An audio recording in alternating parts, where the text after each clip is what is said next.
Bulletcast for life.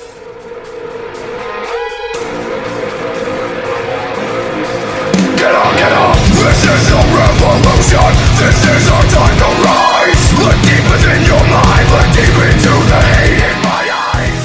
We are the elite, and you are the weak. No matter how. Hello, ladies and gentlemen. You know the name, you know the voice, you know exactly why I'm here. Just in case if you don't, I am a 25-year-old piece of gold, the Messiah with the microphone of the greatest sports recreational podcast in the world today. But I never do this alone. He is my cohort in crime, my tag team partner, the Jim and my J, the Totem on the Stevie Ray to my Booker T. Ladies and gentlemen, he's the host of the award-winning Under the Radar host and creator of Curveballs and Chair Shots. And he is the first ever and also 11-time Bulletcast champion, the Canadian Destroyer, BT Brandon Tanguma. Brandon, it's Thursday. You know what that means. Another edition of the Bulletcast, Phillip. I'm doing fantastic. I know you already got one shot at the vaccine, but it came out today that California getting their stuff together April 15th. Apparently, everybody will have the opportunity, including your boys. So, Moneybag Joe saying that 4th of July is going to be lit. Maybe here in California. Was it Memorial? Not Memorial Day. Is it Memorial Days in May? I always forget. Double or Nothing weekend. It's going to be lit. Paul, you making that trip out to Jacksonville? No. Oh, okay. I was. You made it sound like you. I'm going. That's what you made it sound like. I mean, someone, I know we're on the press list. If we can, someone's paying for it, then maybe. Possibly. Oh no, we'll see. All right, ladies and gentlemen, episode 216. But you know how we always started off. We gotta get it. HD for life at spring.com. Yes. The graffiti artwork done by a good buddy of mine. So the designs, Get Her Done 1 and 2, H Dog, Mother's Love, Hurry Up 1 and 2, King H Dog, H Dog dash Get It, Mr. Pimpin, Mr. Sapo, HD for Life Americana, Common Sense, Soldier, H Dog, and Life Safety. Yes, hoodies, t-shirts, sweatpants, tank tops, face masks, and tote bags, so much more. And yes, they're finally on social media, guys. They're on Twitter and Instagram. So it's at hd.4 as in the number 4 .life. Once again, on Twitter and Instagram, that is hd.4 .life. Please go check him out. He's doing some good work. He hit me up. He says the sales are coming through. So that's good. So this isn't all for nothing. We're making it happen. We want him to go double or nothing in his sales, and we need you guys to do it. So please, let's make all of this happen. Brandon, have you bought some merchandise yet? When are you going to buy some merchandise? I mean, you haven't even bought Bulletcast merchandise. Let's be realistic here. Exactly. What happens? I'm very picky when it comes to my wardrobe. I haven't really bought anything yet. What happens when we need to go as a group to a wrestling event and you don't have a Bulletcast shirt? Then what are you gonna do? I'm just gonna wear like the 3-year-old Bulletcast shirt. No. We have to wear the technically illegal because it has Kenny Omega in the background. We have to wear. We have to wear the current logo. It look like a team. I'll print a piece of paper out and I'll duct tape it to my chest. No, that's look like a walking billboard. No, absolutely not. No, why would you do that? Well, you don't see Gronk wearing a Bucks jersey from like 5 years ago. No. Maybe the creamsicles. Those creamsicles are straight fire. Why would you? I wore those. Why would you do that? Well, why would you do anything like that? Come on now, man. Throwbacks are hip. They're in style. They're only vintage. Vintage. Oh man. Well, let's move into a whole bunch of wrestling talk. So let's just get right into it. Andrade, he asked for his release. It was denied. Then after Fastlane, the news came out that he was granted his release. And apparently there was no non-compete clause in his contract. Usually when a talent is released early from their contract, they have a 90-day no compete. So they can't just go burst on the scene somewhere else. Of course, that was established during the Attitude Era, so talent weren't as hot when they jumped over to WCW than as soon as when they got off of WWE TV. So, man, where do you want to see Andrade El Idolo? Where do you? I personally, I'd like to see him go to Ring of Honor. Mess it up with Rush. I think Rush is actually defending the title tomorrow too for some Ring of Honor show. Like to see Los Sombra pop up in Japan possibly. I think him and Jay White could tear it up. Yeah, I mean, I watched La Sombra back when I first started watching New Japan, and then he signed with WWE. And I didn't even realize that was the same dude. And I really enjoyed his work over there in New Japan. And I think like he can go wherever he wants. I know he can go back to CMLL, go to AAA. I think where I read was CMLL is a little more hesitant to pay the older wrestlers, but AAA they're more likely to maybe pay him a little bit more money. He's only 31, so it's not like he's in his late 30s. He might be broken down. He still is in his prime years in terms of wrestling. And, you know, Thea Trinidad, Zelina Vega, she's out there and people are kind of wanting them to get reunited. And if I know we talked about this all the time. Oh, should AEW sign all these WWE guys? And I said it, I think last week or 2 weeks ago, I would much rather have Andrade, La Sombra, whatever he's going to be going by on the AEW roster than Christian, because I feel as though he can do a whole lot more in the ring, grab new eyeballs, and he's such a fantastic talent, and he was so great in NXT as NXT champion with Zelina. And then they bring him up, he gets a little bit of a push, and it just, I don't know what happened. I don't know if it's Vince having his little thing of he can't speak that good of English, so we can't push him all that well. Yeah, wherever he goes, he's going to. I don't think that's the case. I've heard his English is actually pretty well, and Christian, well, he can outwork everyone. That's why he's there. I mean, come on now. Why would you? I haven't seen him outwork anybody yet on AEW. We'll have to wait and see till next week. Absolutely, when we see two mid-40 guys wrestle. Can't wait. And they're gonna tear. Hey, Kazarian underrated too, bro. They better tear it up real quick. They better tear it up. Well, Andrade, he did take to Twitter to thank some people. He said he would like to thank Triple H, Paul Heyman, and William Regal for all the years and the great support that they gave me all these years.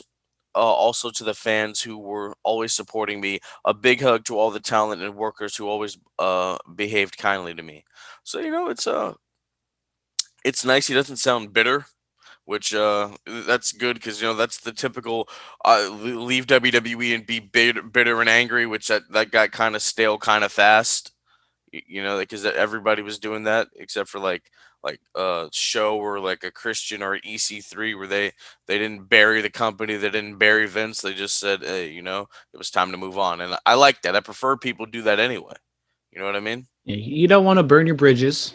Not saying Andrade is going to go back to WWE anytime soon. You never know. Hey, man, like, what did Drew do? He left, he got hot, he came back. Look where he's at now. And especially because he is engaged with Charlotte, which who knows exactly what the Charlotte relationship did for him in terms of being able to get this release, because there's all these types of rumors floating around there that, WWE gave her an ultimatum, either you let him go or you're not on WrestleMania or whatever. I don't really believe that stuff, but I would assume that being engaged to Charlotte, the top woman in the company, probably has its perk, especially if you're trying to get out of your contract and trying to leave. If she's good backup, I'll just say that. Yeah. I believe all those negative rumors were just made up by the marks that don't even watch WWE. She's a lot better backup than Aleister Black is backup to Zelina Vega. As much as I love Aleister Black, and I kind of wish that he were to leave. Who was that? Aleister Black, I know we haven't seen him in a while. It's kind of, he's kind of like the taller Holland dude, has all the tattoos. Oh, the Dutch Destroyer who hasn't been on TV since October. Yeah, that guy. But yeah, he was doing that little weird feud with Kevin Owens about his eye. Yeah. And I think he's just sitting like in the locker room and just waiting for someone to knock on his door, and no one's answered. He's probably sitting at his house, bro. I mean, let's be realistic. He's probably just sitting at home. Yeah, but I mean, on Andrade, he's an immense talent. You know what? What if he popped up in MLW? That'd be interesting. That'd be random. Like, because they have a Selena Del Renta, so like her going toe to toe on the mic with Thea Trinidad. I'm like, oh, I see something there. And then you get one of Selena's guys. You get El Idolo for Thea. Oh yeah, we can make some magic. He doesn't have to be there permanently. He can just pop up. He can just start popping up places. I'm not opposed to that. And indies are coming back. Hey, I know the dude from Battle Club Pro in New York. I know he's ready to get him as soon as it's a go. So since he has the non-compete, we have WrestleMania weekend coming up. There's going to be a lot of indies in the surrounding area. When do you think we see La Sombra, El Idolo, whatever the hell his name is, Manny? I think he's going Andrade El Idolo, which that's not bad. You keep the Andrade name, that's recognizable. I don't know, man. Possibly at the AEW house show that's running running that weekend. Which I looked it up. That's 200 miles away from Tampa. Now I know a lot of the people going to WrestleMania are probably locals, but that feels like a little bit of a stretch for me personally. It's their first one. People are marks. They don't care. They'll do it. Uh, how long is a 200-mile drive? Do we know in time wise? Well, I'm just trying to think. It's farther from here to Sacramento, but it's not as far from here to Los Angeles. So it's kind of like somewhere in the middle. Oh, okay. Yeah, like from here to Bakersfield? What I don't know. It was like 4.5 hours, something like that. Oh, Well, no. I'll look it up. Apparently, people drove 15 hours to go to Revolution, so I assume people will drive like 5 hours to go to the house show. All right, Randall Keith Orton. He was on the Broken Skull Sessions with Stone Cold Steve Austin. Man, it was a nice one. He talked about, obviously, it's come up, or more recently over the last couple of years, how Randy should have been fired because he was just he was not he was not a happy person back then. He was young. He was irritable. He was stupid. He didn't really like listening to the veterans. He said he was so lucky to be here. Should have been fired all these times. Talked about missing the rehearsal for the WrestleMania match with the Undertaker and how everybody kind of covered for him because they saw something in him. Talks about winning the world title at such a young age and just the genuine emotion. And so, do we have a time? Do we have a time about it, Brandon? What? Do we have a time about how far it is? Well, I was just looking. I was trying to do some math from here to Los Angeles. If we were to go from where I am right now to Los Angeles, it's about 358 miles. So, okay. So what is that, like 3 hours? Okay, hold on. Do I want to ask Siri? Hold on. How long does it take to drive 200? Dang it, Siri. You're supposed to be here. Oh. Man, technology is just failing me right now. Oh my god. Oh my god. But Brandon, do you watch the All right, Google told me Okay. if you're traveling, this is a math equation for all you people out there. If so, I'm going to read the math equation. You can hit pause. You can guess yourself. So if you're going 75 miles an hour for 200 miles, how long would that take? Press pause, do the math, and come back. That would take 2 hours, 0.667, or 160 minutes. So let's just say 3 hours. Because there's no way you're hitting 75 consistently for 200 miles. Oh, wow. Is that true? That's what Google told me. That's what Google's always right, right? Google is always right. Google is always right. So did you watch the Broken Skull Sessions? Of course I watched the Broken Skull Sessions, Phillip. It was nice to see Randy Orton kind of, open up a little bit more. He's always kind of a closed off person. And, him and Stone Cold are kind of almost one and the same, kind of loners in a sense. And it was nice to hear him kind of open up and talk about stories of, him as a youngling and now how he's kind of come full circle with, him and the Undertaker giving him a lot of stuff. Oh, what? So we have official time confirmation, 3 hours and 15 minutes. To drive from Tampa to whatever, Jacksonville. Yes. Had to get it out for the people. But it says 3 hours. That's close enough. But, you have to add the 15 minutes. I mean, could be 15:30, could be 15:02, could be 15:55. We don't know. If I'm driving, we're getting there in 3 hours. Oh, okay. All right. Maybe not with my Jeep. Okay. But if I get like a nice solid, like little Toyota rent-a-car, not a hoopty. Actually, the hoopty can get up there pretty fast. So yeah. Shout out to Lumina, R.I.P. R.I.P. But yeah, I mean the full circle moment you were talking about with Orton and Taker and all that.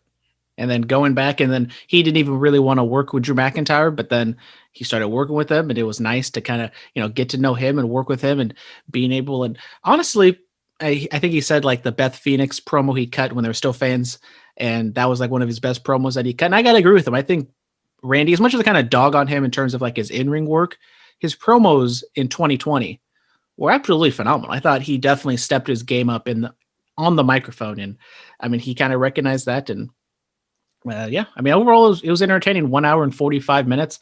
It is a little bit of a longer Broken Skull sessions, but if you like Randy, he's going to get into some topics. It's I check it out. Yeah, man, the promos that he was cutting, like to Edge, like I did this for you, I did this for your family, I harmed you because I love you, because if I didn't do it, you were gonna harm yourself even worse. And I'm like, damn, that's deep, like that's getting into the voices in the head, you know, that's playing up the lyrics of the theme song. So I thought that was really cool. He talked about how the RKO came to be, and it was from Michael P.S. Hayes, doop doop doop. So shout out to P.S. Hayes for that one. Yeah, man. It was just cool to learn all that stuff. He did talk about how he a couple times he did go through the motions and stuff like that in the ring. Talked about the Christian stuff, the rivalry they had in 2011. Which, hey man, those are some of my favorite matches. That like when it comes to series of matches, obviously you have like you have Flair and Steamboat and hey man, Christian and Randy, like people don't talk about that enough. Like that, like from Over the Limit, Capital Punishment, Money in the Bank to SummerSlam, like those four pay-per-views, they delivered, and even on a couple Smackdowns, they just delivered, and it was awesome. But yeah, man, I highly recommend people go check out this Broken Skull sessions. Randy finishes off the bottle of Jack that Steve and Taker started the whole thing off with, so that was cool. Yeah. Good for them. Brandon, the WWE Thunderdome is moving. Where are they moving to? They are moving to the Youngling Center, still in Tampa, I believe. Philip, is this the University of Southern Florida? Yes, there you go. University of South Florida. Boom. And it's going to be happening on April 12th. So after WrestleMania, they're going to be taping the Raws and SmackDowns beforehand. And excitingly, the reason why they have to move, Philip, do you know the reason why? Why is that? Because baseball is back, baby. Next week is opening day, which means the Tampa Bay Rays, the defending American League champions, have to come back into the crappy field called the Thunderdome or Tropicana Field, whatever you want to call it. Baseball's back. Cannot wait. Yes. I should be a baseball aficionado back in my day.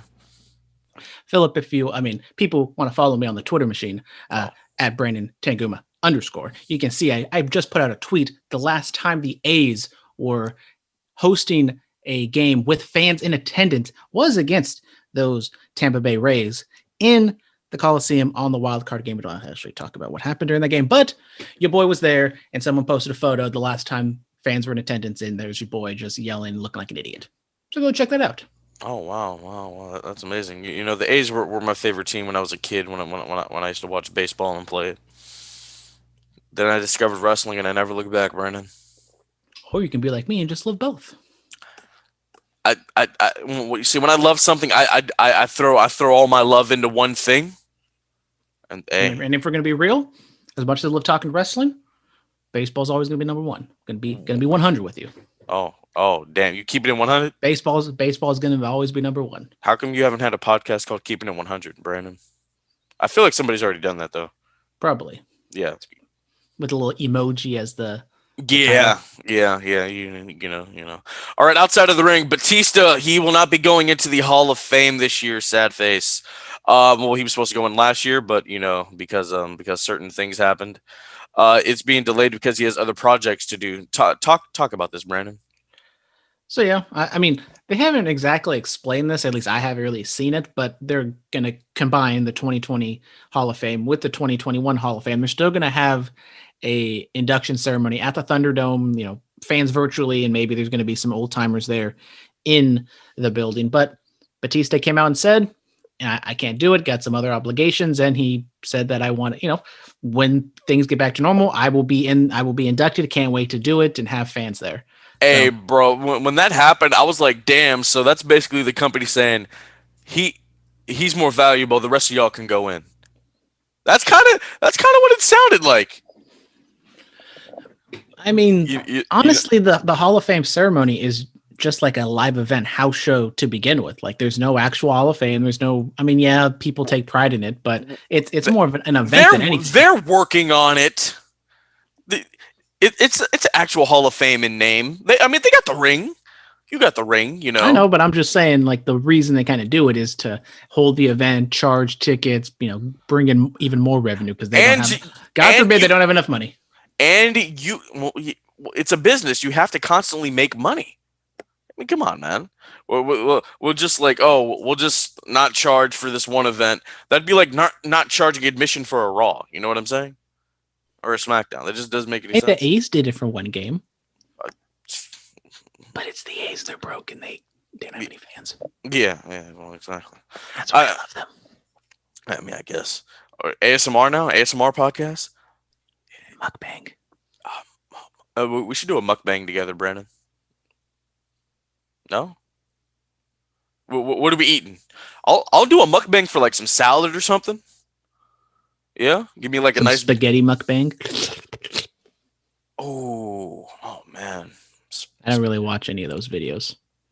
I've seen a couple, and like I'm really upset. Like, not to go off on a tangent. I watch a different kind of video with the same kind of name. If you know what I'm saying. But it pisses me off that these people just sit in front of a camera and stuff their faces with food and make all this money and are buying $1 million homes or close to $1 million homes and paying off all these mortgages while I'm over here busting my ass, researching, watching wrestling all the damn time, learning about this business, watching wrestling seminars when I'm not even a professional wrestler, just to drop some knowledge on the podcast.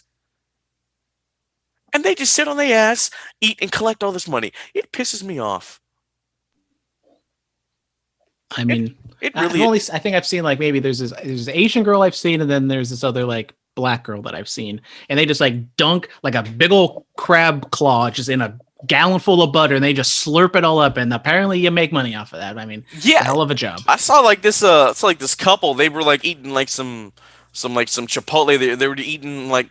So how was your day, guys? Today, we went out and I'm like, are you serious? People like to watch this crap. It pisses me off. But yeah, so back to the Hall of Fame. Sorry, guys. How did we get on a whole mukbang tangent again? You started it. You said something. Oh, it's all my fault. I got triggered. You know what I'm saying? So yeah, Batista's going in at a later time. So the 2020 class will consist of the Bella Twins, John Bradshaw Layfield, and I believe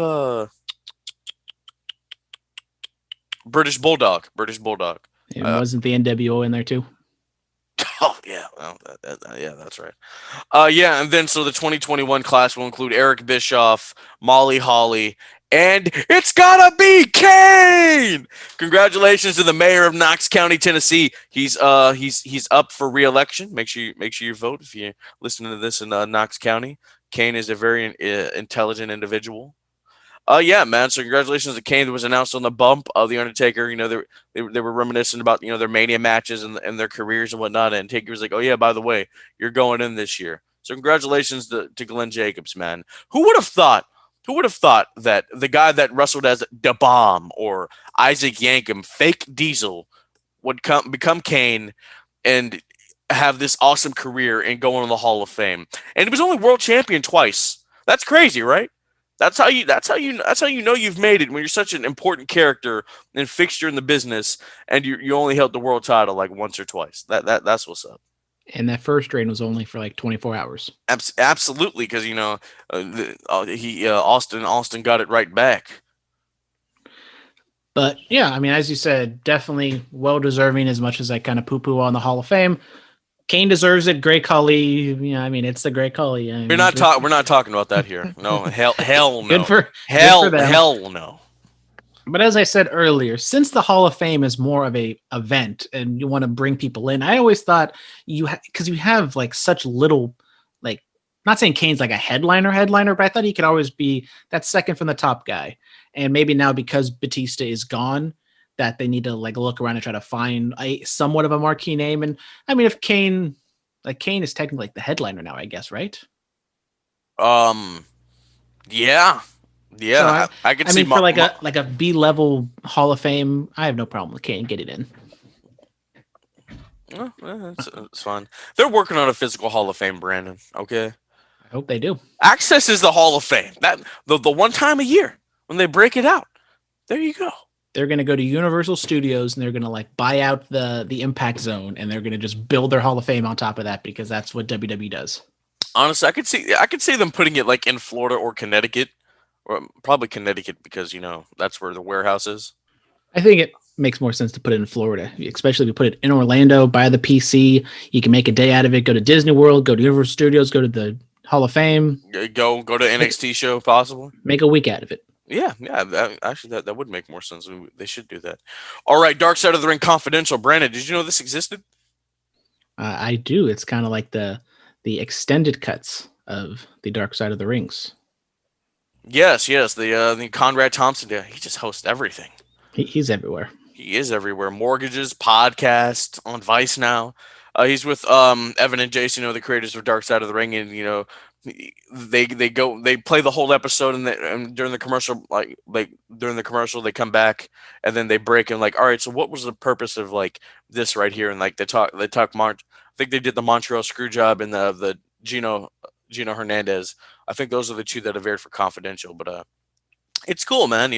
I watched the Montreal Screwjob one to get a little bit in there. Mike Chioda pops up on the extended cut, so it's nice. It's different.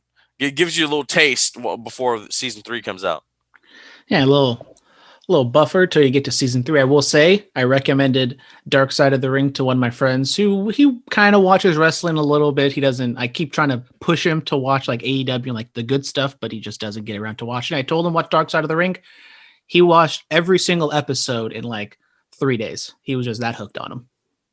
Like 1 and 2, all of them. So he agrees. Brett screwed Brett, right? We didn't get into the Montreal Screwjob. I want him on this show so we can talk about how Brett screwed Brett. Sean didn't do nothing wrong. Vince was protecting the business. All right, I guess Tyler has to come. Tyler's going to be on the Bulletcast before Dominic. I don't think Dominic's going to like that. Is he a creator? Dominic, well, if he wants to, he can just hit me up. Like we can. Dominic and I can mark out about Jeff Hardy together.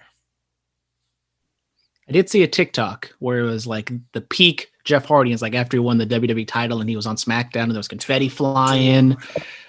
I was like, he definitely cried during that time. Did you cry, Phillip? Bro, I'm going to pull it up real quick.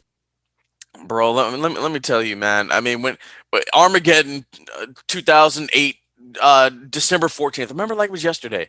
It was 1, 2, 3. I was like, oh my God. He was like my first favorite wrestler, man. I see this. I see. Oh my God. Look at it, dude. That's awesome. That is awesome, man. So beautiful. It was. I messed with Jeff Hardy hard. Like I can't tell you how many socks of mine and my mother's in her pantyhose I cut up and pause. I cut up her pantyhose and made the armbands, dude. I was into the Jeff Hardy thing. I would win a game of tetherball. I'd do the little dance. Yeah, I was all into it. Oh man, that was great. Oh God, I love Jeff. WWE was denied the Dean Ambrose trademark. So this is I've never heard this one. WWE applied for the trademark late last year. Then they applied once again. Oh no, they applied, denied. They applied once again and denied. And apparently they need written consent from the person who portrayed the Dean Ambrose character, hence John Moxley. I've never heard of that one. So WWE has I think until I want to say like May or something to or late April, early May to rebuttal how they want to handle this. I've never heard of such thing with trademarks, man. Yeah, I don't know if they actually got denied. I thought it was my understanding that they kind of let it like run out, and so they just kind of forgot. They kind of slipped through the cracks, and then when they realized, we should have renewed this, but it was just too late. They tried to reapply and they got denied, and they need Moxley's written consent for it. I'm like, oh, that's interesting. And Moxley has no reason to give his consent. I mean, maybe they do it and he gets like he'll probably get some royalties out of it, but Moxley seems, I'm not saying he's petty, but he just kind of, I don't need extra money. I'm doing just fine the way I am. I don't want Did you hear that Jericho? Did you hear that Jericho podcast? Okay, maybe it's a little petty. I don't know, man. That's interesting. I've never heard of that. Maybe why didn't that happen for Miro? Because Rusev's a better name than Miro. Let's be realistic here. I think it's just maybe the business side of WWE just kind of going through some transitions right now, and maybe one person had someone had the job to renew all the trademarks, but now that's someone else's job who also has another job, and it just fell through the cracks, and here we are. You know what? If WWE floats me some money for some trademarks I want to file, I'll do it. I'll do the job. I have no problem doing that. Yes, please hire me. Your boy is desperate at this point. Yes, you want Vince to sign our checks? As long as the check clears, no Paul Heyman out here. No. Paul's not signing it. Vince will. It clears as soon as he signs it. Absolutely. All right. Let's power through this. Velvet Sky. She's in the NWA. She's doing commentary with Joe Golly and Tim Storm, former NWA champion. I watched Back for the Attack on Sunday before Fastlane. It was cool. Nice little setup. NWA is no longer free on YouTube, which sucks. You can't watch any of the 10 pounds of golds. I like to go back and watch those sometimes. So for what, $5 a month on Fight TV, it's a nice monthly subscription. You can watch the newest episodes of NWA Power. You see like Melina, she's gone back with them. Thunder Rosa, which she wasn't on Dynamite this week because she's filming stuff with the NWA. But yeah, man. Yeah, I mean, $5 a month to watch the NWA. I felt as though maybe they had, they didn't have the biggest audience, but I think they had a passionate audience. And I think for $5 a month, there's going to be enough people, maybe not enough to be like super successful, but they run such a low budget setup that they probably don't need that much income really to succeed. But you got to pay all the wrestlers and pay all the lighting people and blah, blah, blah. So we'll see how exactly this pays out, because when they're on YouTube, they had a modicum of success, I would say. Absolutely. I'll just jump into this right now. So officially in Georgia on October 21st, it will be NWA Day. They get their own day, man. Isn't that exciting? Good for them. I mean, in the South, NWA, Mid-Atlantic, all those promotions are still, a big deal down there. Maybe not as big as they were down the 70s and 80s, but I mean, it makes sense. Shout out NWA. Absolutely. Shout out to the NWA. Maybe we should hit up Newsom to make what was it, February 7th? That's when the first episode was. That should be Bulletcast Day in California. Has California or Compton or someone had an NWA day here? I would assume we've had an NWA day. I would assume there's been an NWA day in Compton. City of Compton. Yeah, I would assume. So. Do we have a Mac Dre Day out here? Do we know? Probably not. A Too Short Day? Maybe in Vallejo. Too Short? No. No. It doesn't go on and on? Okay. Yeah. Don't want to get DMCA'd. No, we don't. Tessa Blanchard, WWE bound. She's recently been training with Bayley, Sasha Banks, and Kalisto. I mean, that's interesting. We have just been waiting and waiting and waiting for her to pop up. She is possibly the best women's wrestler in the world, and yet she's a free agent, and she hasn't popped up AEW, WWE, NWA, anywhere really.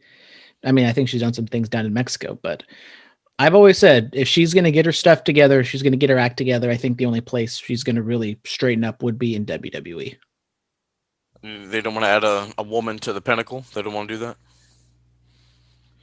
I think if you add a woman to the Pinnacle, they need her, man. You look at the women's division, they need her. I would agree. They definitely need to have an influx of women talent, and if AEW could just raid WWE's talent roster and NXT's talent roster, I think it's definitely a thing. But also with the indies, you can't like look around and scout and see who's really standing out. And I think that's where AEW has been, especially with the women's division, they have been able to really fulfill their roster because there's no indies, there's no scouting. They, for the most part, are just doing everything in-house. Everyone they bring up is like training at however many facilities they have. Yeah, man, it's kind of like the going back to the days of like the mob style of wrestling where you had to know somebody to get your foot in the door. That's what's kind of going like during the pandemic era. I'm surprised they didn't sign up Nicole Savoy. I like her. She's a former Shimmer champion. I think she's a very unique talent. Didn't she have like a television show? Was it AEW or WWE that she was kind of She did something. Or am I think just she kinda, popped up in like the Mae Young Classic, and I'm pretty sure she popped up in it's like AEW Dark or something. I was gonna say because I feel like I've seen her on television before, but I can't remember exactly where. Yeah, the Queen of the Suplex. Suplex her. All right, NXT UK Prelude that's going on WWE WrestleMania weekend. Not sure the exact day yet, but yeah, it's a lot of wrestling that's about to be happening. Brandon, are we ready for all these podcasts we're about to do? I mean, the old adage is you stay ready, so you don't got to get ready. Last year we didn't have the normal WrestleMania weekend. We're getting a little bit more uh indie shows, and even WWE AEW's running a house show to compete with WrestleMania weekend. So it's kind of nice to get back in the influx of things. Might have to drop the $100 bundle on Fight TV to just get every indie show. Yeah, man. It looks like everybody's ready to stand and deliver. No? All right. Don't quit your day job. Wow. That was a good one. Hold on. Hold on. How dare you? How dare you? Yeah, we talked about AEW running a house show on what was it for the SmackDown Go Home Show day. So that's interesting, man. You know, they're already there. They might as well figure like, hey, why not? So that's interesting. Can't wait to see that.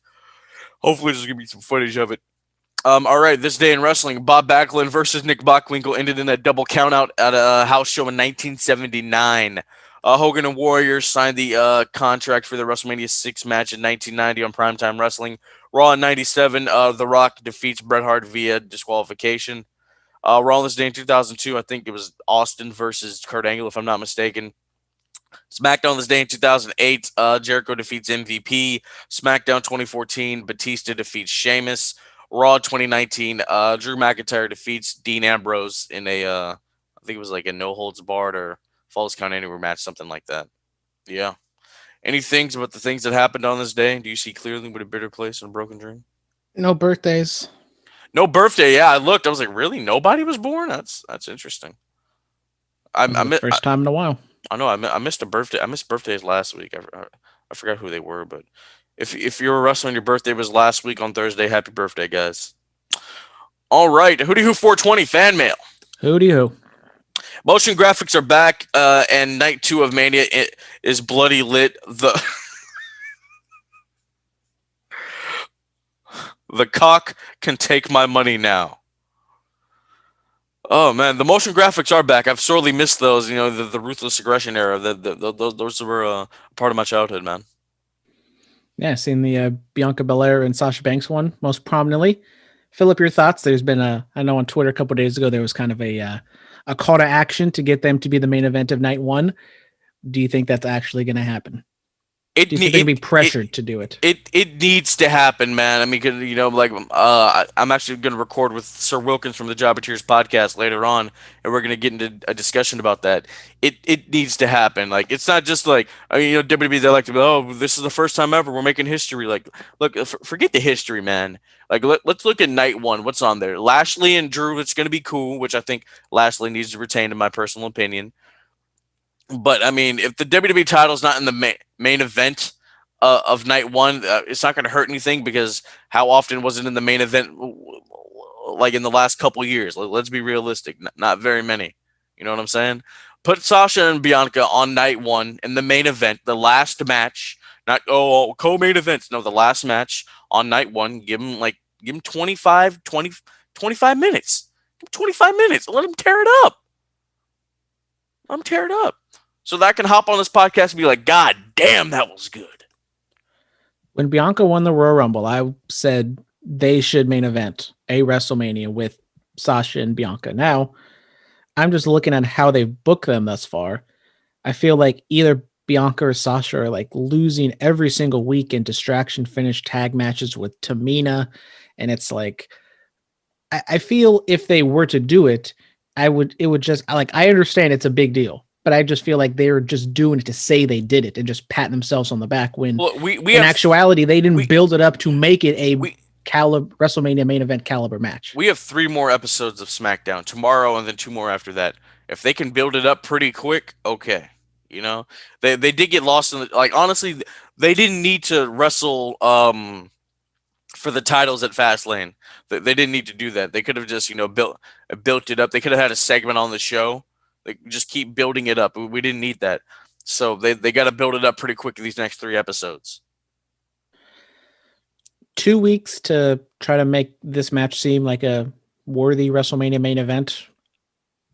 I am not confident, but I mean, I think Bianca, it was a good first step. I think the interaction they had after the match where Sasha was kind of more definitively the heel and Bianca kind of sold the thing, sold the slap. But once again, you got to be a good corporate puppet and point at the WrestleMania sign looking like an idiot.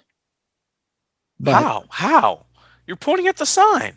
If someone just smacks my eyelash off of my head, I'm not just going to be like, okay, I'm going to point at that sign. And yeah, no, I'm going to be like looking at you, cussing you out, maybe even like, strangle you or something. It was, we don't want too much before the show. We don't want too much before the show.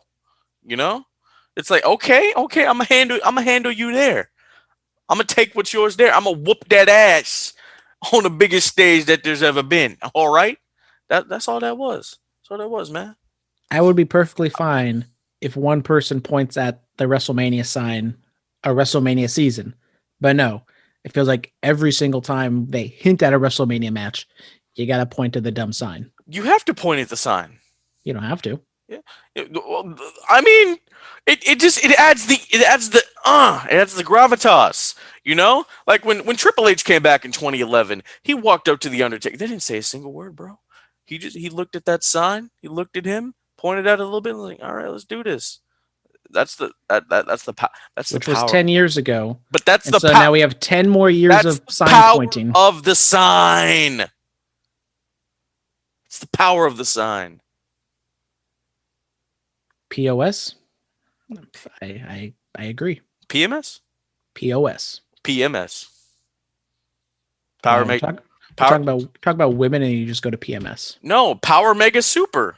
Buy your lottery tickets. Lotto's getting up there to like 222 mil. Get your tickets. That's all I'm saying.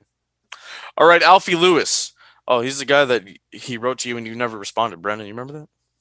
That's back when I had like a podcast on this platform. You still have one. You just don't do it. Well, I mean, Into the Stratosphere, it's taken over. Yeah, she took over my spot. What can I say? We'll find something for you to do. All right. he says, saw Lisa Ann on Renee Young's podcast. Lisa Ann on Oral Sessions. Oh boy. Good stuff. I don't get it. She does sports radio. Brandon does a sports podcast. When will she get on Curveballs and Chair Shots?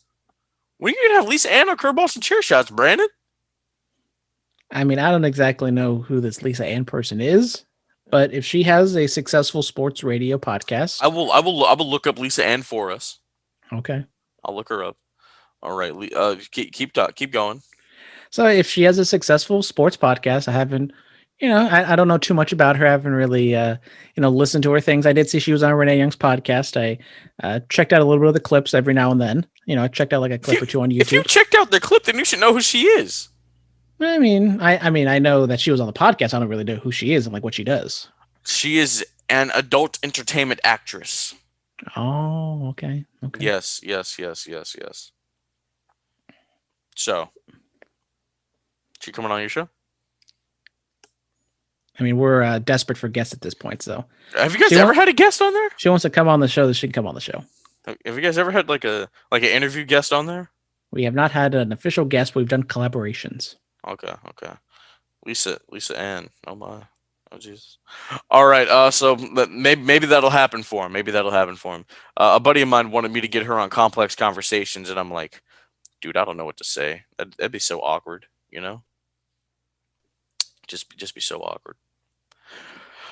Jack of all trades. Love Britt Baker's promo on Dynamite. Oh, you can put the Dynamite emoji. It was so well delivered. Put the title on her. Dude, I agree. We're going to talk about that. Dan, what match or matches do you guys watch to get into Mania mode? For me, it's WrestleMania 5, Hogan Savage. WrestleMania 13, Austin and Brett. I think the Survivor Series match they had was better in my opinion. WrestleMania 17 and 19, Rock and Austin. And WrestleMania 24, Shawn and Flair. Obviously I watched 25. I tried to watch it a couple couple days ago, but my mom was talking to me, so like I couldn't really get invested in the spectacle that I was watching. So I'm gonna have to rewatch it. Yeah, like that. I wanna tap into some Undertaker stuff. You know, since he's retired, like the WrestleMania 14 match he had with Kane. I'm gonna probably get into that, and probably like the Shawn Rick one, and just some others. You know, just dabbling in. Brandon, do you have a little WrestleMania playlist that you like to watch to get you in the season mode? Well, unfortunately, my WWE Network is canceled. RIP. F's in chat. But I need to sign up for the Peacock, and apparently the Peacock doesn't have all the WrestleManias, which makes absolutely no sense to me. They don't even have WrestleMania 31, from what I've heard. Which that would be one I would go check out since I was there. Check out the Money in the Bank cash, and that's always a go-to. And then 20, I kind of like the 28, 27 Shaw or Triple H and Undertakers, and then kind of the ones everyone talks about: Austin Brett, Austin Rock, all of them pretty much. And if we're going to go even earlier, maybe a Hogan. I'd probably go Hogan and Warrior. You're going Hogan and Warrior. I'm looking. What is this? What is this? Are these the episodes? They have every WrestleMania. What are you talking about? I saw someone on the Twitter machine that they didn't have every WrestleMania. They have. I'm looking at Peacock right now. They have every WrestleMania. Right? Yeah. Yes, they do. And are they still categorized by seasons, which makes it completely complicated and idiotic? It is categorized by seasons, which I don't understand why. But yeah, man. Well, I mean, it is a season. You know, WrestleMania. Once it's over, that you start a new season. So that I guess that kind of makes sense. Yeah, no, but every WrestleMania is here, dude. Oh, then now I have to sign up for the Peacock. Yeah, is my network still in effect? Oh, Jesus Christ, I'm scared, Brandon. Should we see? As a day one network subscriber, I was always billed on the 24th. I thought maybe that thank means I God. could have got it yesterday, but I could not. Oh, thank God, it's still here. Oh, Jesus. Oh God. Oh God, thank God. But yeah, man. Yeah. So you watch all those things get in mania mode? Before the network was even a thing, I was going to be a wrestling DVD collector. And so I have pretty much every WrestleMania on DVD up until 29. No, like 30. I have like pretty much all 30 WrestleManias on DVD. Oh damn. Except for Oh, 24. For some reason, WrestleMania 24 is really hard to get on DVD or Blu-ray. breaking news: Impact Wrestling is now moving to Thursday night starting April 8th. Wow. I guess that confirms the NXT moving over to Tuesdays. It's a shame. Nobody's gonna watch that crap anyway. Hey, Cindy watches it. You can listen to Into the Stratosphere every Dude, weekend, and she will tell you all dude, the if great Kenny stuff going on Omega, Impact. if Kenny Omega can't get people to watch that, then they're effed. Let's power through the rest of the fan mail. And Brad is Day X. Mr. X. There we go. Do you think they'll still pump in crowd noise during WrestleMania?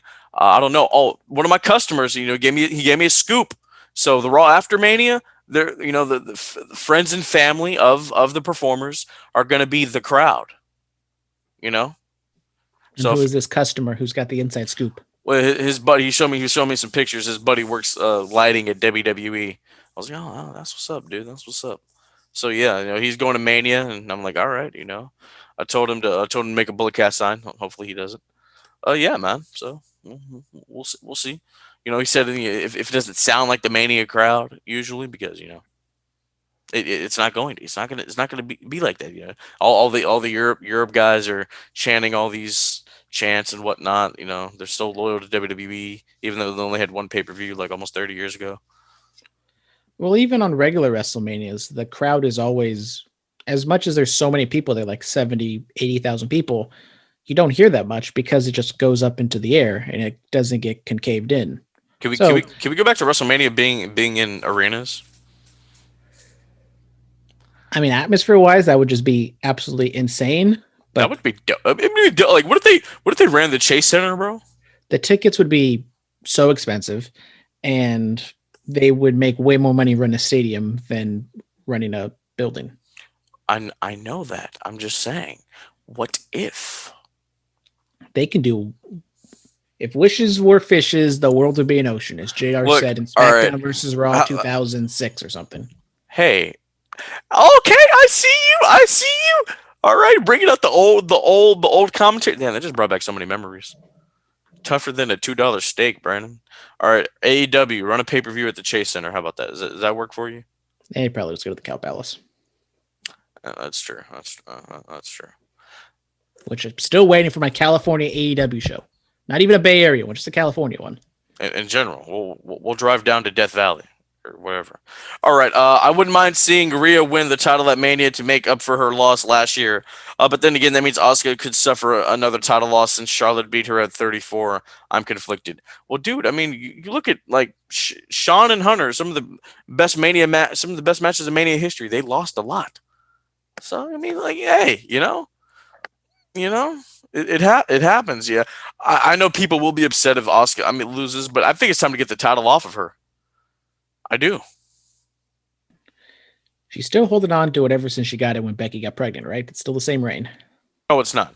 Sasha got it real quick, and then Sasha gave it back to Asuka.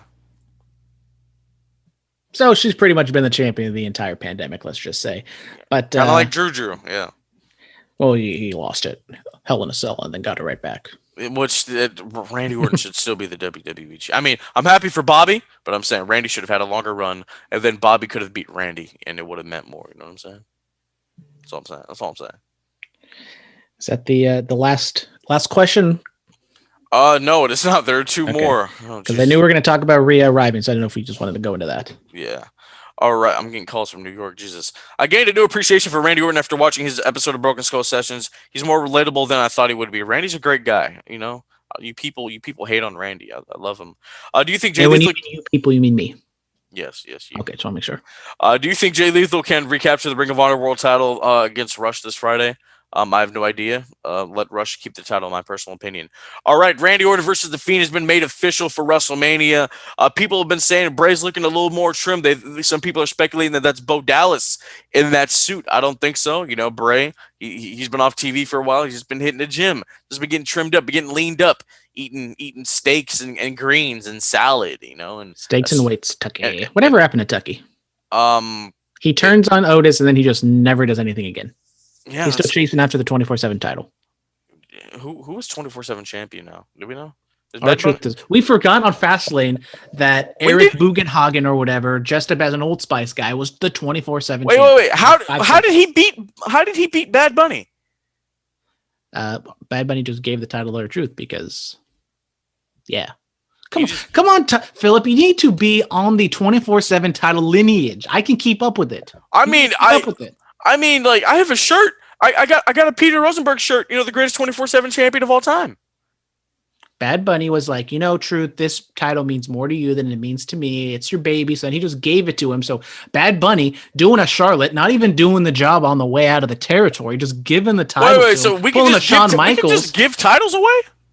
Well, that's what the New Day and the Street Profits did. They just trade titles like it's a Lunchable or something. Somebody dig up the big gold out of the warehouse and just give it to me. If that's what we're doing. A real world's championship, god damn it. All right. I don't know how we got off on all of that, but yeah, so Fiend and Orton's official for Mania. How are they gonna is it gonna be cinematic? I mean, are they gonna actually do it in the ring? What are they doing? They've really been leading into the cinematic stuff, especially with Bray Wyatt. And I think they just go right back to it. Because if you go into they tried to do this a few years ago, WrestleMania, where you had the maggots and stuff portrayed on the ring apron. But it's also the thing, if it's your first crowd, it's your first time with a crowd, do you really want to have a cinematic match when you are... I don't know what they're going to do. I mean, this whole Bray Wyatt, Randy Orton thing, I kind of just want it to be over at this point. They're leaning a little too much into the scary, spooky tactics of the Fiend, but it'll be interesting. Maybe we see another Firefly Funhouse match. I love scary, spooky. This has grown on me. I'm sorry. I'm kind of intrigued. I want to see what's going to happen. Rhea Ripley arrives and she challenges Asuka. We just got into that a little bit. So Ripley versus Asuka at WrestleMania for the women's title. Yeah, Charlotte tested positive for COVID, so she's going to be on the shelf for at least a couple weeks. And I think because of how it all works out, you don't want to kind of rush into it. And Rhea Ripley, she was being advertised for a return or a quote unquote debut, even though she's been on Raw before and she had a match on Raw. But just putting her in the title picture with Asuka, I think it makes a lot of sense because the women's division isn't that great. You had Peyton Royce have the match with Asuka, which that match wasn't that bad. But you look around and there's really no credible threats to Asuka's championship. And I think you just put the title on Rhea. I know she's had an up and down year, but I think you put it on her. You do whatever you do with Nia and Shayna, and then maybe Shayna and Rhea can run it back. You can have Charlotte challenge. You have Asuka, and I think it just sets up a lot more interesting matches if Rhea is the champion. Yes, and then Asuka and Rhea go challenge for the NXT UK Women's Tag Team titles. There you go. Yes, you know that's going to be a thing. Too many titles. All right, Bad Bunny versus The Miz 1-on-1 at WrestleMania. Dude, I feel so bad for Miz. I feel so bad for him. He was just the world champion. I don't feel that bad for Miz. I mean, this is a big spotlight for him. We all just kind of assumed it was going to be a tag team match. Now, it still possibly can be a tag team match. There's 3 weeks to go. And I think Damian Priest is like on the quote unquote WrestleMania poster, right? So I would assume he's going to be in this match one way or another because Miz and Bad Bunny having a match for even 8 minutes, that doesn't sound very fun to me. That doesn't sound great at all. I mean, is it going to be like John Cena versus Kevin Federline? You remember that? Vaguely. LT versus Kevin Federline got the win though. He did. He beat John Cena. He can say that. LT versus Bam Bam. Well, Bad Bunny is not one of the greatest football players ever. So I was doing this. I was doing the celebrity thing. I know, but Snooki has she's undefeated at WrestleMania. Her, Michael Cole, and Rob Van Dam. There you go. I bet you didn't know that, did you? Yeah. I'm trying to think of like someone recently who only had like one WrestleMania match. Nope. Nobody. Nope. Yep. All right. Well, that's all of Raw I want to talk about. Let's get into AEW Dynamite. Let's power through it. So it was the World Title Eliminator. If Matt Sydal beat Kenny Omega, he would have an opportunity to face Kenny Omega for the World Championship in All Elite Wrestling. Kenny Omega beat Matt Sydal, so that's not going to happen. Yeah, I thought this was a really good match. They've built this up on Dark Elevation, whatever. And I think they did a decent job kind of explaining what was going on. Don Callis was on commentary. I did kind of like the running bit of him keep calling Matt Sydal a youngling, even though he's older than Kenny. And Matt Sydal, Kenny Omega, two elite athletes, that they're going to have a decent match. And I thought this kind of exceeded my kind of already high expectations. And I thought it was a lot of fun. And Matt Sydal having a little bit of name credibility, Kenny being the world champion, doesn't wrestle all that often. I thought it was a good way to start the show. Yeah, they're trying to go the Roman route of the champion not wrestling all the time. And Kenny's body is kind of not broken down, but I think those G1s and all those those Wrestle Kingdom Okada matches are kind of starting to catch up with them a little bit. Or maybe he just wasn't all that great to begin with. Apparently can't save Impact. Yeah. Like all that stuff I was talking all those years ago. Now you people are starting to see it. Now you people are starting to see that I wasn't crazy. I was right. I mean, Sydal did try to get airborne, wink, wink, but it was not the case. And Kenny Omega V triggers galore, and One Wing Angel, and boom, Kenny. The One Wing Angel. It's honestly, it's too slow. It takes too long to set up. Sometimes he doesn't even hook the head all the way. Like what are you doing? That butterfly pile driver thing he does. Yeah, why does he just use that? That's more vicious than a One Wing Angel. Because no one's kicked out of the One Wing Angel except for that one time Kota Ibushi kicked out of it. But we're not going to talk about that. We are going to talk about that. We don't talk about a lot of things. I completely missed something else on the script. Oh well, I just thought about that. Yeah. Well, Hangman Page defeats Cesar Bononi.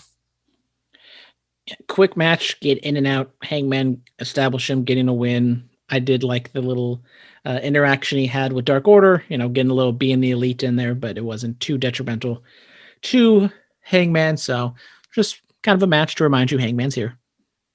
Still here. Isn't that what That was somebody's catchphrase. I think that was what's his name? Matt Cardona. Matt Cardona, former Zack Ryder, right? Whatever happened to him? He was on AEW for a cup of coffee and then just left. Yeah, he only had like a couple appearances and then that was it. Yeah. Yep. All right. Britt Baker's promo. This was excellent. I thoroughly enjoyed this. I mean, she took a dig at a Big Mick. Yeah. So it says she said Mick Foley, thanks for the thumbs up, but it took you 20 years to become a hardcore legend. I did it in one night. And then she also says the most important letters in pro wrestling are DMD. I mean, we all know the three most important letters are RKO or WWE. You know what I'm saying? But, Rob Van Dam. that's a name, not three letters. RVD. Potential Hall of Fame this year? We don't know. Yeah. What do you think of Britt's promo? I thought it was great delivery. She's really coming to her own since she's become a heel. It was very reminiscent of what she was doing early 2020 when she would just come out and cut the promos with Tony and, they were best friends and God bless Tony. He still thinks Britt Baker's his best friend, even though Britt doesn't want anything to do with him. I think that's a good little side story there. But yeah, I mean, I think people kind of forget what Britt Baker can do on the mic because she was doing those promos kind of every week and they were all stellar standout stuff. And then she kind of did the thing where she was injured. She didn't really talk all that much. And then now it seemed like maybe they're going back to that, which if this is a nice way to fill 3 minutes of TV time, which was Britt Baker talking crap to everybody, I am all for it. And you said Thunder Rosa was doing some things with NWA, so she wasn't on the show. If it leads right into Hikaru Shida versus Britt Baker for the title, I'm all for. I know Shida's a little distracted right now, but I think one of those women from that match last week needs to get the title sooner rather than later. Absolutely. All right, the Pinnacle. How do you feel about the name? Or do you think it's okay? I know people aren't happy with it. I mean, it's fine. It's kind of. I mean, it's almost kind of like the Inner Circle, kind of. I don't know, just like the something. I mean, it's not great, not terrible either. Yeah, I mean, there have been worse. You know what I mean? It's like, it kind of just reminds me of the Kingdom or something like that. Oh, wow, I remember those guys. Yeah. So the Pinnacle defeat the Hollywood Blondes and something. What's the guy's name? Something Martin. I forgot his name. Dante or Deontay or Dante. Deontay Martin. Yeah, he's only 20 years old. That's impressive. What are your thoughts on FTR and Spears beating these guys? Solid match, just kind of, it was a nice little reset, a longer kind of squash match where the announcers were able to kind of talk about the Pinnacle, talk about all the different directions in this storyline, some things in other storylines, and, FTR doing the thing, getting the win, makes sense. And then they cut a promo afterwards, which another straightforward promo, just healing it up, talking down to the baby faces that aren't there. And it makes you want to see Chris Jericho and the Inner Circle come back, and it maybe you wait one more week, and then the week after that they return because they do the tape show, and then you do another live show with the crowd there, and that's when the Inner Circle show up, and I think that can get a big pop. Yeah.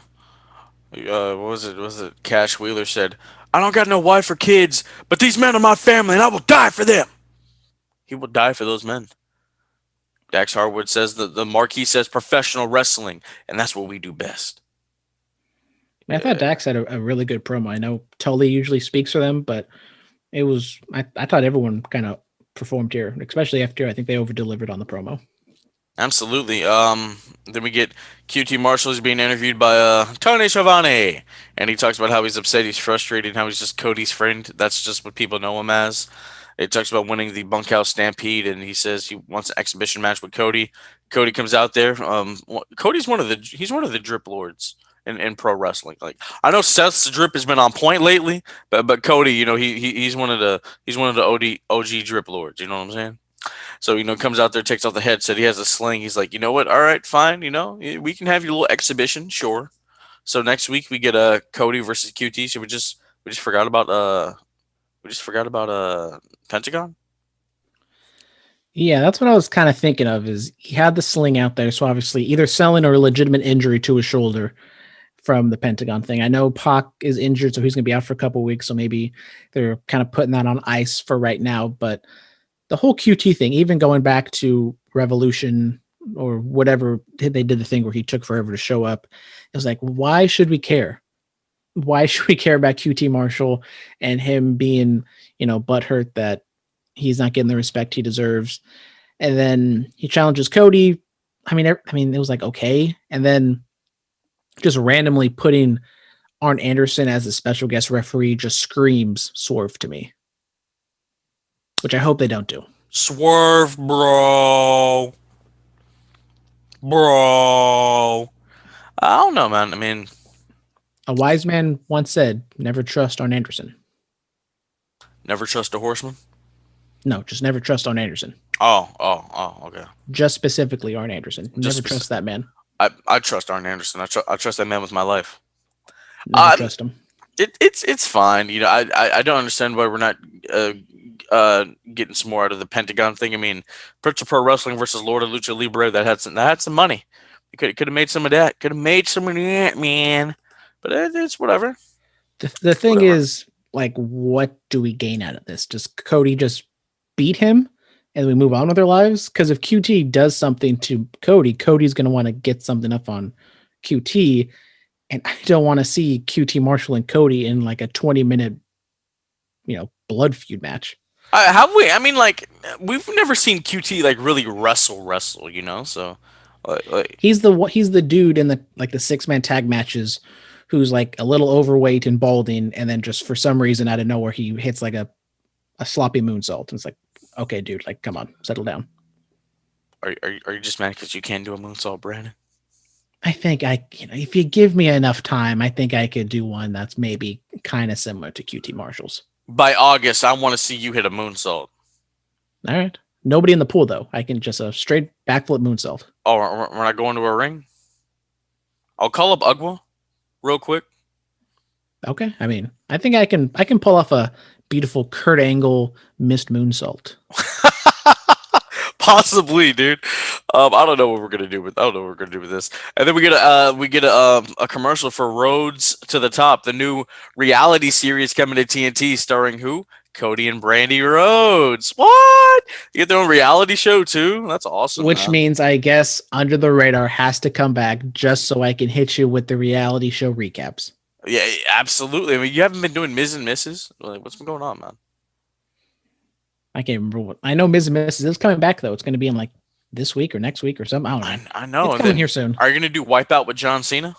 He's on TBS. I did get a kick out of the Wipeout little commercial runner thing on AEW Dynamite. I really wanted them to plug it so much. I thought that would have been such a cool little like, what the hell's going on moment. Yes, and the host apparently you can't see him. Yeah, do one of those corny jokes. Which it's been 15 years, guys. It's time to move on from this. I know you didn't see this, but they were plugging the Wipeout show on during March Madness, and was it Marv Albert or someone did that joke? And I was like, nice. Yeah, like, it's old. We need to tune stop. into Wipeout on TBS where you can see John Cena. It's like, I'd never heard that one before. Get your little pipe and laugh. Yeah. So, what are your thoughts on the reality show, man? Cool, I guess. I mean, they have reality show experience. They were on like Wags Atlanta or something. Something like that. I know people who might, have if people are looking for a reason to not like Cody and Brandy, I think this would be a valid reason. Just them getting their own reality television show. But I mean, it's fine. I've nothing to hate on it. I'm interested. You get a clip of Cody gargling some alcohol like it's mouthwash. That really, that's a wrestler shot. It really gets the alcohol flowing through your bloodstream more like that. Mm-hmm. Or you can just keister it. I mean, you could, but I mean, the gargling, it just, I don't know. There's just something about it. Anyway, you ever see Blockers with John Cena? I still haven't seen that. No. John Cena does a butt chug. I don't think I want to see that. I mean, you don't like see everything, but you get a nice little visual. I don't want to see that. To be honest, that's probably the funniest thing in the whole movie. Which Blockers, surprisingly a good movie, I will say. Oh, okay, all right.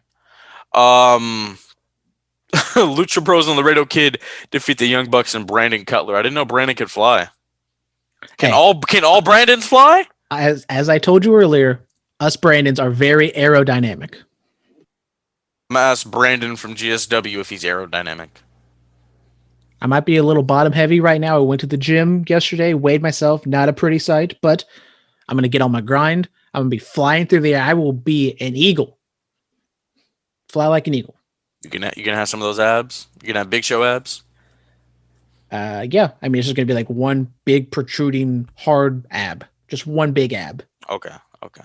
Then we'll draw some lines and get you an 8-pack. Yep. There we, there we go. What do you think of this match? Spot fest galore. It was a spot fest galore, and it was a whole hell of a lot of fun. I mean, what you'd expect with the Young Bucks and Laredo Kid. The Young Bucks did their thing, and Brandon Cutler surprisingly had a few decent spots in. And I mean, Brandon Cutler was the redheaded stepchild. You thought he was going to be in the finish, and he was. He lost to Laredo Kid, so for the most part, the Young Bucks and Lucha Bros weren't involved in this finish, so it doesn't hurt or gain anything too much. It was more of a spot fest, and they I thought it was a good solid match. The last time I saw Brandon Cutler wrestle was like that first or second episode of Dynamite where he wrestled MJF. He's on a hot streak over there on Dark. Okay. Oh! If you want to hear recaps about, I don't even think she does recaps about Dark. If you watch AEW, whatever, after he beat Peter Avalon, he has just been on a tear. Pretty Peter Avalon? Oh man, Jesus. Yeah, and then we get Kenny Omega coming out there, and he attacks Laredo Kid, and this is probably the best promo he's cut in his entire professional wrestling career. He said, "All right, enough's enough. Like, I left my home in Japan. I left the people, the fans that loved me, and I could have went to greener pastures. I could have went to New York, which I still think he should have gone there. Still think he should have went to the WWE. My personal opinion." And he says, "I didn't come here for AW.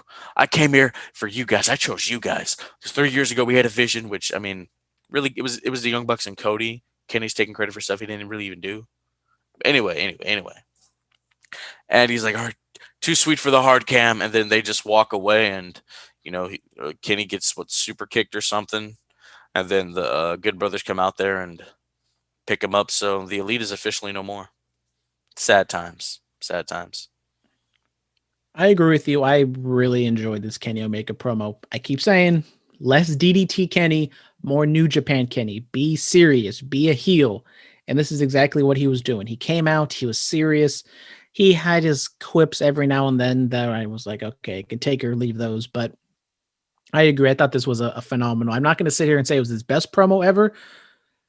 But in terms of AEW, I think he had some good promos when him and Hangman were being tag champs. But look, as a singles guy, I think this was, from the best he's done the yet. promos I've seen of him ever, I think this is the best one, my opinion, But hey, it is what it is. And this sets up presumably a 6-man tag with Jon Moxley. We got a promo with Moxley and Kingston backstage. They cut another stellar promo, just them kind of having fun. And Moxley was like, I don't like the Young Bucks, but I guess I owe them one because they came and helped out my boy. And 6-man tag down the line. Don't think it's going to be double or nothing, but maybe like a big Dynamite show. I think that could be maybe the Dynamite of WrestleMania. I think that could be a good fun match there. They're talking, Kingston and Moxley talking like it's gang warfare. I'm like, oh, yeah. Attack each other, yeah. Oh, yeah. When's Jericho coming back? What happened? I said, when's Jericho coming back? I don't know. I'll have Huey to hit him up so I can find out. Tay Conti defeats Nyla Rose. Okay. Good on Ty Conti. I was always high on her in NXT, and she never really got, she never got past that like second level in the women's division. And when AEW signed her, I was like, I mean, okay, she is like a NXT castaway, but give credit to her and AEW. I think they've done a really good job of kind of building her up. And I think she can be like a solid, legitimate contender to the world title if like pushed properly, and because she has a fun personality. She speaks, good English, and she speaks Portuguese, and I think she speaks Spanish. She speaks like a bunch of different languages. And I think Ty Conti is honestly someone that hasn't gotten a shot yet in AEW, but if after this win against Nyla Rose, looks like she might be getting a shot. Absolutely. Bleacher Report just put out an article by Phillip Lindsay. I like this guy already. It says who owns 2021, Roman Reigns or Kenny Omega? I mean, I think we all know the question.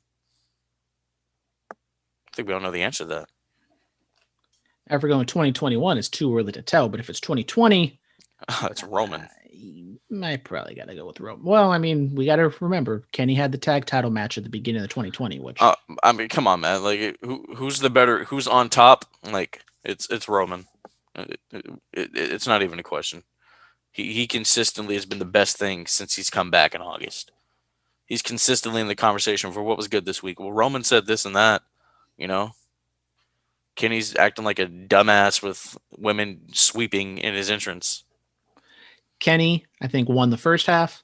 I could say Roman won the second half. It's just which one do you think was better? And Roman won all of it. I would say I would probably say Roman just because of what he did. And he keeps telling, turn him heel. He'll do good stuff. And what happens? They finally turn him heel. Dude, he's the best thing in WWE. He's about to get cheered like nobody's business. And especially with what they did with Edge, I don't think we talked about it enough, but it looks like they're actually turning Edge heel. And if I don't think he's going heel. I don't think that's what's happening. I just said I just think he's like, you're not gonna ruin this for me because he wants Roman. He sees the big match with Roman.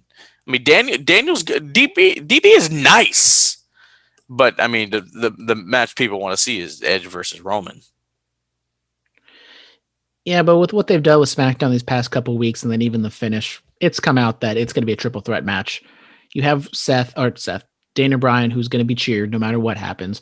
Edge, who's the tweener legend that maybe people aren't going to respect because he just kind of shows up and gets a title. And then Roman, who's been doing the best stuff in the business for the past couple months.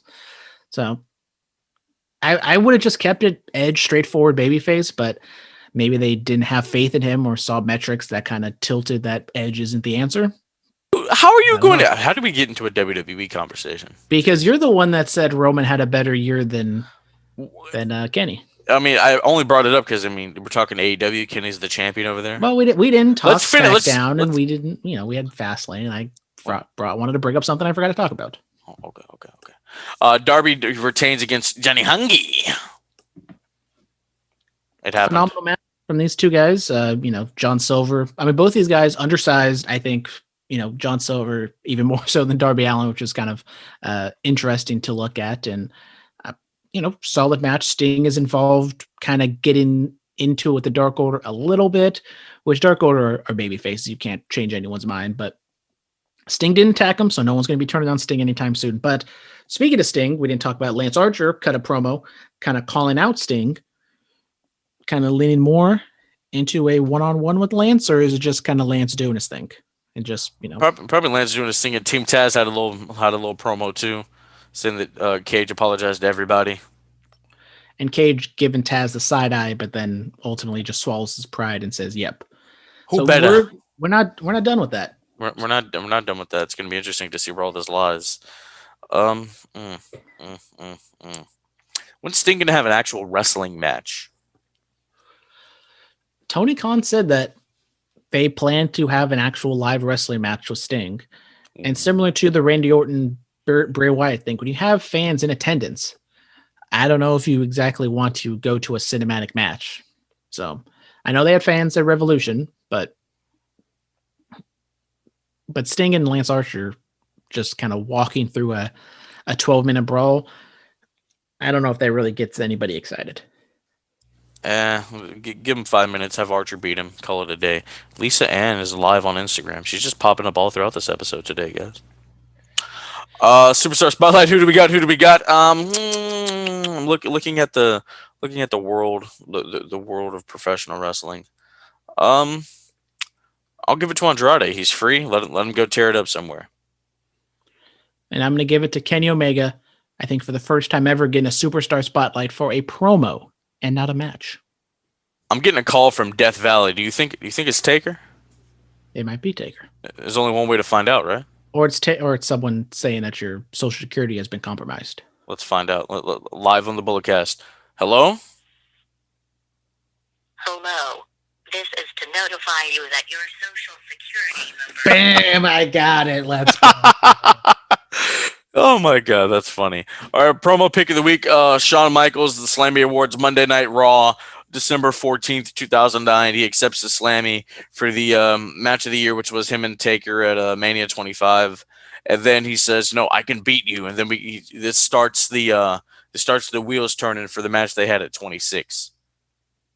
Yeah, I mean, this era, Shawn Michaels with the DX sometimes can be a little too zany, but Shawn Michaels doing his thing with the Undertaker, who's a little bit more serious, very similar to. I mean, it's almost kind of like eerily identical to Kenny Omega. Like, Shawn, quit doing the stupid, silly dad stuff. Just be serious and have good matches. I mean, am I not wrong? Shawn can do it all because he's the greatest in-ring performer of all time. Exactly, and I don't want to see him being an old dad, an old man, just being crazy, zany, playing with glow sticks. He's an old man now because the bald head. Speaking of that, he was on Inside the Ropes, the UK wrestling outlet, and he addressed the Saudi Arabia match. He said it was like coming back for your 10-year high school reunion. I'm like, oh, okay, all right. He addressed it. Now we can just forget that it ever happened. I did see something. I know I saw it on Bleach Report, but I don't know if he said it to Bleach Report that he kind of does regret doing that match. Yeah, no, that's it. That's it.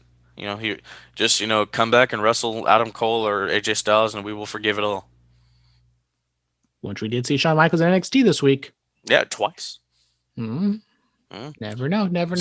I wouldn't be surprised if Triple H was like, "Look, Shawn, you want to do something for NXT? Just help us out a little bit. Just go out there. I'll give you 30 minutes and just go tear it up like you used to." Yeah. I don't know if I can handle a 30-minute match with a bald Shawn Michaels.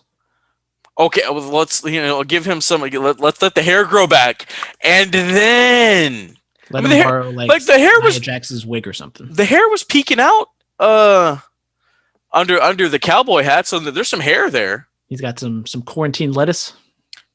Hell, I'll even take the Dutch boy haircut. I'll take something bad, please. Bring back the brown trunks.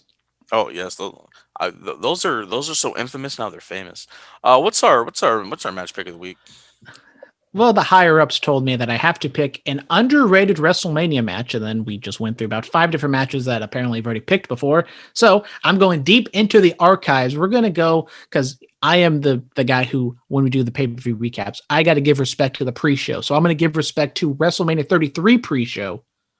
Neville versus he who should not be named, Austin Aries, for the Cruiserweight title at WrestleMania 33. This was the first match on the pre-show at a 3, so there's barely anybody in this arena. And I thought it was a solid match, 15 minutes.